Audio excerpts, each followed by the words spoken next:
Assalamualaikum warahmatullahi wabarakatuh.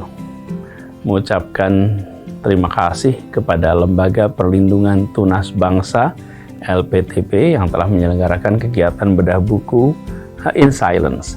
Pemprov DKI Jakarta sangat mendukung, mengapresiasi kegiatan ini, dan buku yang dibedah merupakan buku pertama dari tetralogi perjuangan hak asasi manusia, khususnya pada perlindungan anak.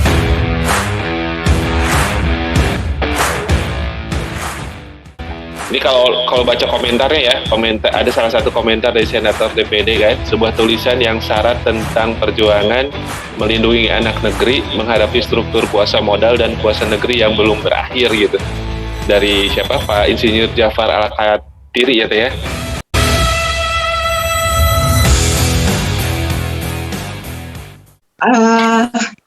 Sebetulnya niat kami adalah membuat sebuah sosialisasi dan memberikan kesamaan persepsi, pemahaman persepsi bahwa untuk mencapai sebuah tujuan yang baik itu caranya pun harus baik. Nah, jadi kita ingin membuat anak-anak cerdas, anak-anak berprestasi, tapi caranya juga harus dengan cara yang baik. Nah, selama ini ada yang teralihkan bahwa cara ini tuh dianggapnya baik gitu. Padahal namanya cara, ibaratnya ada banyak jalan menuju Roma. Betul. Kalau ada indikasi jalannya salah, maka baiknya dicari jalan yang berdasarkan tata yang ada. Sebenarnya ini salah satu dukungan nyata dari Teteh untuk mendukung literasi di Indonesia kan ya Teh ya. Nah ini Teteh boleh komentar nih Teh. Pastinya kan ada harapan nih dengan membuat buku ini selain mendukung program-program yang Teteh perjuangkan di KPAI, pasti ada harapan juga yang terkait dengan literasi ya Teh. Iya, kita terilhami kenapa buku ini harus dilaunching pada tanggal 24 Agustus karena itu terkait dengan penelitian dari sana yang mengatakan bahwa 1 dari 10.000 anak di Indonesia hanya 1 yang baca gitu dari 10.000, dari itu kan sangat menyedihkan.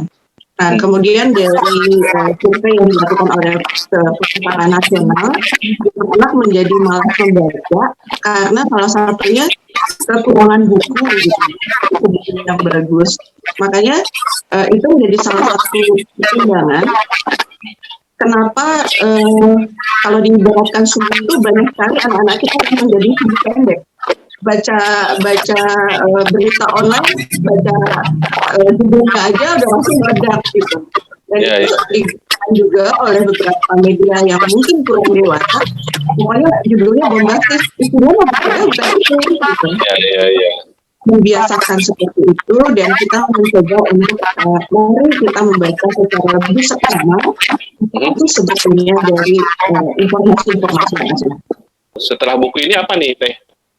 Yang akan Teteh lakukan biar semangat atau inspirasi In Silence ini bisa banyak ditularkan gitu ya kepada semua stakeholder, nggak cuma anak-anak, barangkali banyak pihak yang harus mendukung loh gitu kan terkait perlindungan anak. Ya, buku ini insya Allah menjadi salah satu pemicu saja ya, pemantik lah ya untuk kita melakukan kegiatan-kegiatan yang lainnya. Kalau di internal lembaga sendiri, kami saat ini sedang ingin melakukan survei terkait dengan loss learning.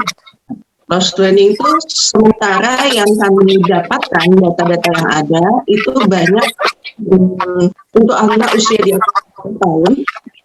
Itu data dari baik itu dari UNICEF, data dari Dikbud sendiri mengatakan akibat adanya pandemi ini terjadi loss learning sekitar 20%. Misalnya seperti itu. Nah ini kan data sampling ya atau responden yang diambil rata-rata di atas 10 tahun. Lembaga kami melihat bahwa justru yang di bawah 10 tahun itu kita belum punya data yang cukup valid. Ya. Jadi padahal di bawah 10 tahun itu adalah masa usia kritis tumbuh kembang. Nah indikator yang banyak dilihat dari loss learning ini tentang masalah kognisi. Karena kalau kita ngambil kepada pendekatan Howard Gardner, kecerdasan yang majemuk itu setidaknya ada 8. Kami sendiri menambahkan 9 dengan tadi kecerdasan spiritual ya. Yaitu sejauh mana gitu kan, katakanlah misalnya terkait dengan kecerdasan psikososial. Ya. Kan ada usia anak yang berkelompok. Selama 2 tahun dia hadir dalam pergaulan itu bagaimana kondisinya. Jadi bukan sekedar kecerdasan kognisi itu yang kita coba godok indikatornya, yang mudah-mudahan itu menjadi masukan-masukan dari para pengambil kebijakan gitu, bahwa ya kecerdasan itu bukan cuma kecerdasan kognisi saja, ada banyak kecerdasan yang lain. Betul, nggak cuma IQ ya Teh ya, spiritual justru ya yang jadi termasuk penulis ya Teh, termasuk membaca dan menulis itu kan juga salah satu upaya untuk meningkatkan kecerdasan intelektual dan spiritual ya kalau memang benar membaca buku yang bagus ya. Betul, itu maksudnya lebih ke kecerdasan linguistik ya, linguistik yang ditulis ataupun kecerdasan dia malah bahasa dalam arti pemilihan kata-kata apa. Betul, karena kan dengan dia terbiasa membaca, dia terbiasa menulis gitu, otomatis kan dia punya kebiasaan ya untuk mengatur konsep pola berpikir gitu Teh, biasa mengurutkan masalah gitu ya, kemudian mendata apa sih masalahnya, kemudian dia bisa mencari solusinya gitu ya, kerangka berpikir yang banyak dipakai pada saat kita membuat tulisan ya Teh ya, benar nggak Teh? Betul ya, alhamdulillah ya, banyak inspirasi. Nah, ada kegiatan apa nih Teh setelah dari buku ini? Apakah setelah launching tanggal berapa? 24 Agustus ya? Kemarin ada program-program lanjutan yang Teteh sudah siapkan gitu terkait buku In Silence ini, talk show atau road show atau gimana Teh? Iya. Sebetulnya sudah ada beberapa agenda untuk melakukan bedah buku. Kemudian kami juga memang dari buku-buku ini sebagian kita sumbangkan kepada perpustakaan-perpustakaan yang membutuhkan, karena alhamdulillah ketemu dengan Kang Ridwan juga kita juga tentu pada alma mater masa nggak di Judulnya wajib ain kalau ke alma mater gitu ya. Ke alma mater sama ke yang nanti membawa bukunya ke alma mater Teh. Ya, asik Teh lu. Teh ya kita sih sebagai perkumpulan alumni SMA Negeri 4 sangat merasa bangga sekali ya ada Teh Yanti. Kalau kata Kang Ahmad kan namanya Teh Yanti, tapi nama lengkapnya Teh Siti Hikmawati gitu ya Teh ya, betul ya. Jadi satu kebanggaan buat Pasman ada satu alumni yang memang sudah membuat sebuah karya dan juga berkiprah di nasional ya, turut mendukung program perlindungan anak. Teh ada pesan-pesan nggak Teh buat adik-adik kita lah ya, termasuk mungkin akan Teteh alumni selama ini yang ingin memiliki karya buku seperti Teteh. Mungkin Teteh bisa cerita tuh seperti apa tuh perjuangannya dulu sampai bisa menjadi buku gitu. Iya. Sebetulnya saya juga bukan penulis ya kan ya, kalau boleh cerita. Beranilah untuk keluar dari zona nyaman. Saya mulai termotivasi untuk menjadi penulis itu karena dulu sering ikut aktivitas kegiatan, kemudian orang tua khawatir ini tuh harusnya kamu tuh belajar gitu, belajar profesional gitu. Saya ingin ikut diskusi, ikut ke sini, ikut ke sana gitu. Akhirnya orang tua saya nggak dikasih ongkos. Oh iya. Betul-betul dipas untuk benar-benar hanya untuk pulang ke rumah dan sekolah. Padahal saya tuh ingin ikut kegiatan kalau ada apa gitu, misalnya pengajian kah atau apa, gimana ya cara nyari uang gitu.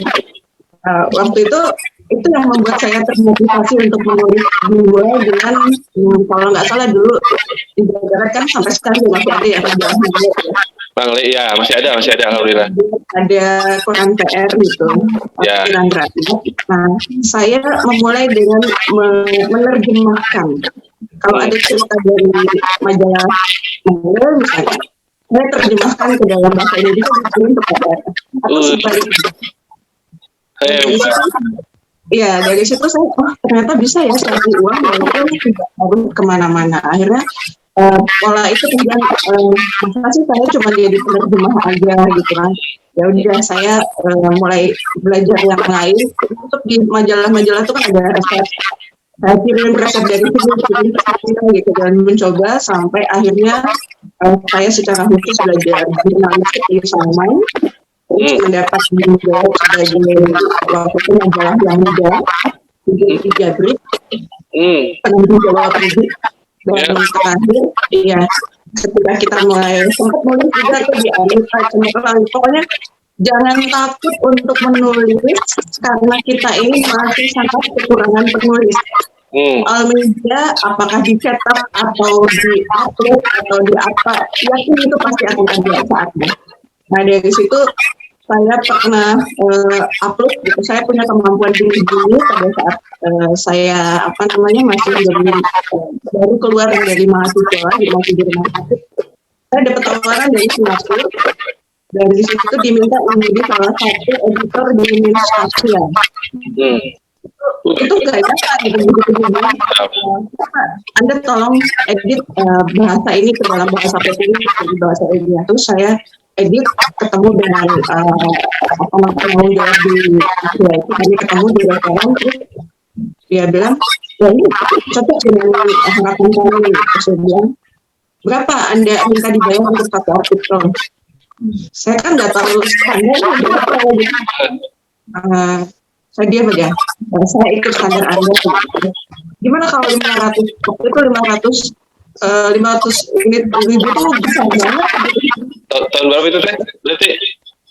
Iya, 500 ribu itu besar banget untuk padahal saya merasa hanya sedikit membuat sebuah perubahan gitu atau ini gitu. Terus saya bilang 500 sih, makanya bakal kaget gitu. Si anunya berpikir saya kesepilan dengan angka itu. Jadi ini bisa lagi. Justru makanya dia 1 juta. Tetap bingung 1 juta. Padahal itu kaget ya. Padahal dikasih 100.000 juga udah untung gitu seandainya gitu. Oh ya udah nggak apa-apa gitu. Hebat teh. Ternyata bukan baru-baru ini ya, sejak dari dulu Teteh memang ternyata sudah bergelut dengan dunia tulis menulis ya. Membaca udah pastilah, dengan menulis pasti kan akan membaca ya, gitu. Betul ya, enggak, bukan karena bisa, tapi karena tadi kepepet gitu. Kepepet karena ongkosnya di pasnya. Gitu. Jadi memang kalau orang mau keluar dari zona nyaman, dia akan ini hard situation lead to good system gitu. Iya betul. Dalam kondisi sulit tuh ilmu kepepet itu biasanya keluar. Betul. Iya. Kadang kita kayaknya perlu banyak sering kepepet biar keluar kreativitas ya teh ya. Dari buku Tetralogy in Silence ini teh, apa pesan utama lah ya yang ingin Teteh sampaikan dan itu bisa didapatkan dari buku ini yang bisa jadi inspirasi buat kita semua. Ya, intinya adalah jangan pernah berhenti, tetap suarakan sesuatu yang baik, apapun yang terjadi. Tulisan Insight sebetulnya terinspirasi lagu Aladdin, Speechless ya. Oh ya. Ya. Speechless itu kan. Jadi walaupun tulisannya in silent dalam kesunyian, tapi sebetulnya makna yang ingin saya sampaikan adalah I don't want to be silent. Oh iya, betul. I want to be silent, you can keep me quiet. Kamu nggak bisa berbicara saya gitu. Betul. Keren banget Teteh. Aduh ini kalau sama Teh Yanti mah judulnya mah harusnya durasinya panjang, live streaming gitu, nggak ada batasan waktu. Tapi khusus untuk yang buku ini mungkin mudah-mudahan menjadi inspirasi buat kita semuanya ya Teh ya.